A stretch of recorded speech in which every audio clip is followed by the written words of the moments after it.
Hey everyone, so today we're going to be continuing our talks on empires around the world in around the year 1500 by looking at African empires, which we're going to be doing today and next class as well. So in terms of Africa as a place in history, Africa is extremely important. Uh, According to the theory of evolution, Africa is the birthplace of humanity and where all people came from. So many empires have ended up rising and falling here across the continent around uh, thousands of years, and over thousands of years, I should say. And two of these, and you can put this in your notes organizer, one of them was ancient Egypt, which formed around the Nile River Valley in the northeast part of Africa and grew to be one of the biggest empires of the ancient world. I'm sure you've seen pyramids and know well of ancient Egypt. But another one that was really important was the city of Carthage. And this is in present day Tunisia, which is in northern Africa. And the city of Carthage was a city state or a city country which challenged the Romans in several wars before being conquered by the Romans. And that challenge was quite intense and made them one of the strongest rivals to the Romans during their time. And here we see the city of Carthage, and as you can see, they were quite advanced for the time. You can see the round harbor that they have here, where a lot of boats were there and could house a lot of boats, and was quite an engineering marvel for the time. And their ability as seamen, as navigators and sailors, was really advanced for the time. And so when we're talking about Africa in the time period that we are, there's really going to be five um, empires that we talk about, but we're going to zero in on two especially. Okay, so in Eastern Africa, we have Ethiopia, which is B. In Western Africa, we have the Asante, letter A, and the Songhai, letter E. And the Songhai is a society that we're going to focus in on today. And then in Central Africa, we have the Congo, followed by in the south, the Zulu. Now, the Zulu were very strong warriors, and there's been movies made about them, but we're going to again be focused more on the Congo and the Songhai. And within Western Africa, as we're starting to talk about the Songhai, there's a couple things to keep in mind. And this, one of the strongest is the oral tradition.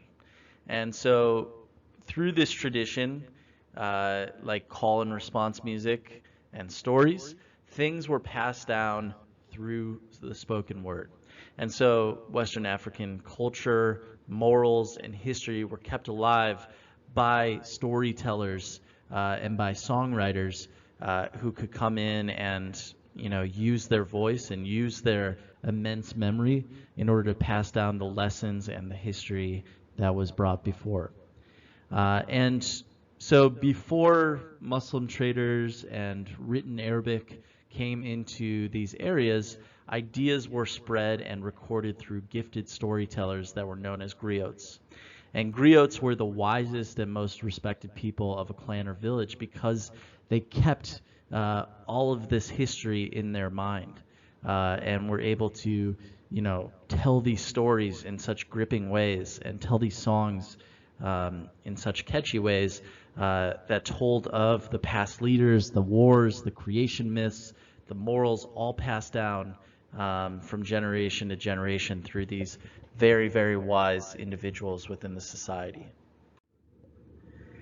And another thing that really, impacted these African societies was the issue of trade. And we talked about trade in the first unit, but one of the most important was the trans-Saharan trade route that came across northern Africa and the Sahara Desert, and then also the Indian Ocean trade routes, which connected Eastern Africa to Asia and the further east.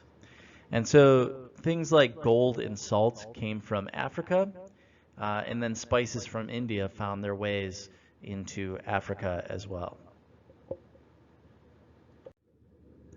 So the first society that we're going to talk about here, like I said, is the Songhai. And the Songhai were south of the Niger River, right here where the red circles are in Western Europe.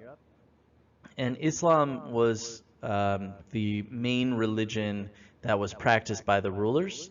However, they allowed their people, the people below them in the hierarchy, to continue practicing their indigenous religions, right? And by indigenous religions, I mean their native traditions, right? Their original traditions in terms of how they looked at religion. Now, in terms of the Songhai, the most famous city in Songhai was Timbuktu, and it was one of the most powerful cities in the world at this time, known for its scholarly work and the advancements of that city on the whole. So the Songhai were extremely, extremely powerful because of that. And within the government, we had a monarchy system, and the leader was known as a king who would appoint governors and mayors to preside over, smaller areas that were situated around the Niger Valley, around the Niger River.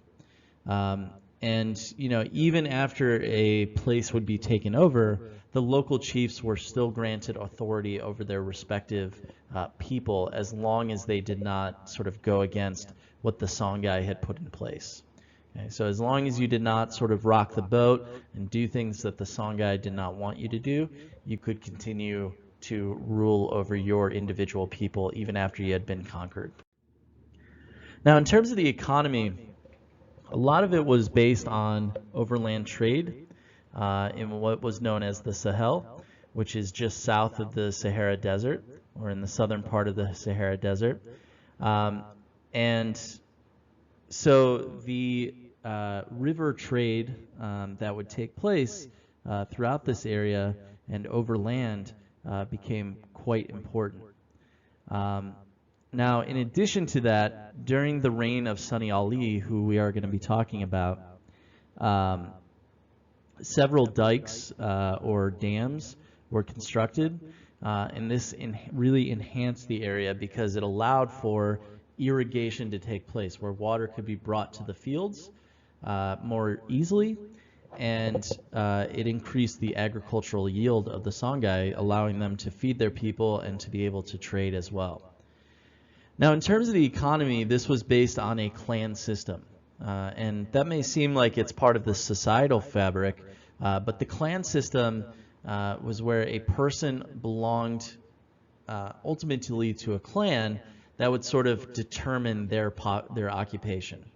And so the most common were clans for metal workers, fishermen, carpenters, and then also things like merchants who would do things like provide the gold salt trade that became really the backbone and the strongest part of their trade and economy.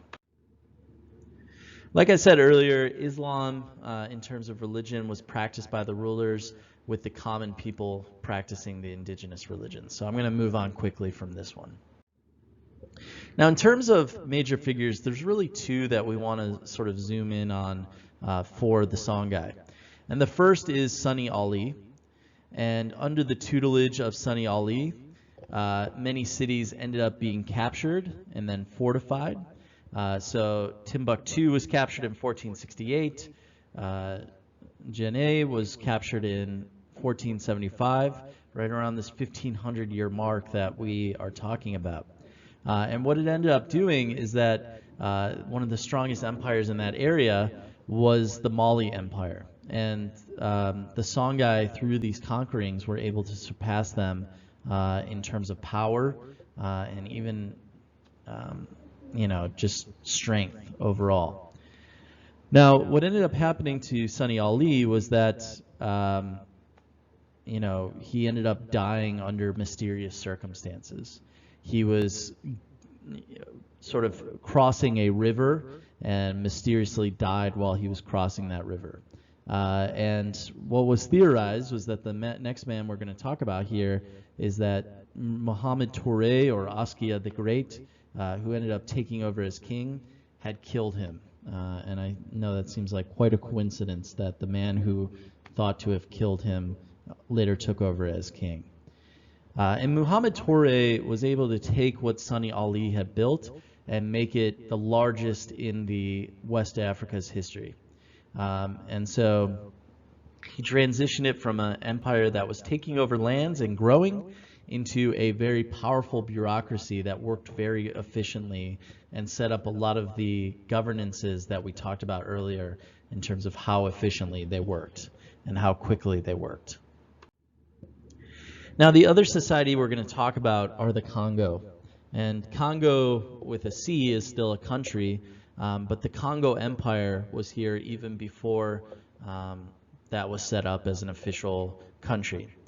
And the Congo is interesting in a few ways. So for one, they were a Christian kingdom, and they became Christian after missionaries from Europe came down to the Congo and converted the rulers to Christianity.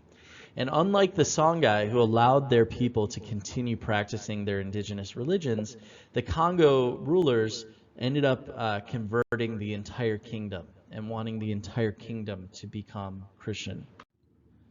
And so the Congo government ran a little bit differently. In terms of government, they were ruled by a monarch with centralized power over a bureaucracy.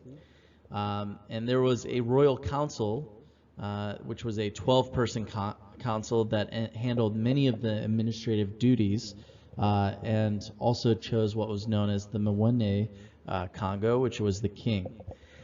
And the king had power.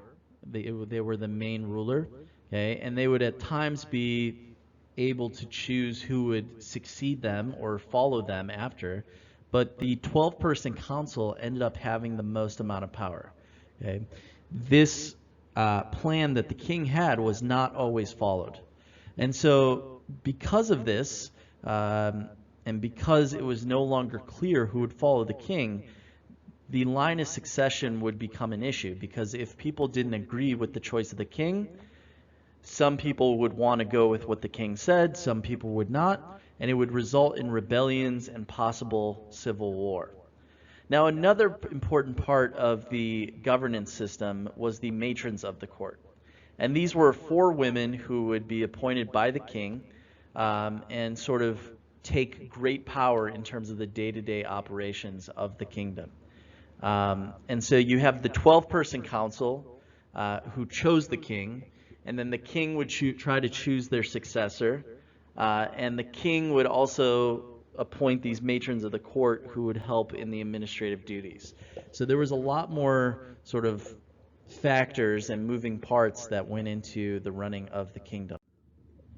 The other part of this is the Congo economy. And by time those Christian missionaries came and the Congo had the first recorded contact with the Europeans, the Kingdom of Congo was already a highly, highly developed state, and they were in the middle of an extensive trading network that allowed them to continue to grow. And apart from the many natural resources and apart from ivory, which if you aren't aware, like piano keys are made of ivory and other artwork is made of ivory, and you usually get this from elephant tusks. But aside from this, the country ended up manufacturing and trading in copperware. They also had other metal goods. They had raffia cloth. They had pottery, all of which became staples of this particular thing, and particular society, I should say.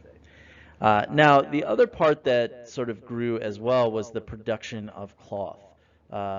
And they became quite famous throughout Africa and in even some parts of the world for their cloth. Now, unfortunately, after the Europeans came in the early 1500s, slavery ended up growing. Because when the Portuguese came, they were able to start taking over the Congo, and unfortunately, slavery grew out of this as it was already starting to occur in some parts of the Americas as they began taking over these lands. Another part of the Congo are the art and social life that they had. And we talked on the last slide about some of their trading networks and some of the things that they made, but they were also known to make elaborate art, which used wood or terracotta, also known as clay, and cloth. And sculptural art became a huge part of this. So they were making sculptures all the time. And so really in terms of why they were making art, well, as in a lot of other societies, it ended up being produced for social and political leaders, such as the king. And in terms of a style for each of them, it was very naturalistic, and really trying to show, people and animals as they were. So this painting, this artwork, this sculpture really became a huge part of who the Congo were. So the last major part that we're going to talk about are the major figures. And the most major figure is a man named Nzinga A. Nkuwu. So this was the king of the Congo at the time. And he was really, really important because he ended up converting to Christianity himself and was the one that made Christianity the official religion of the Congo people.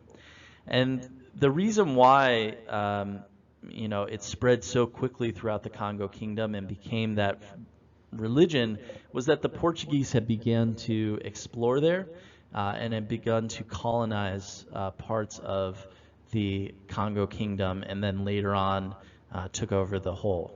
But for Nzinga, he ended up changing his name to Joao I after he converted to Christianity.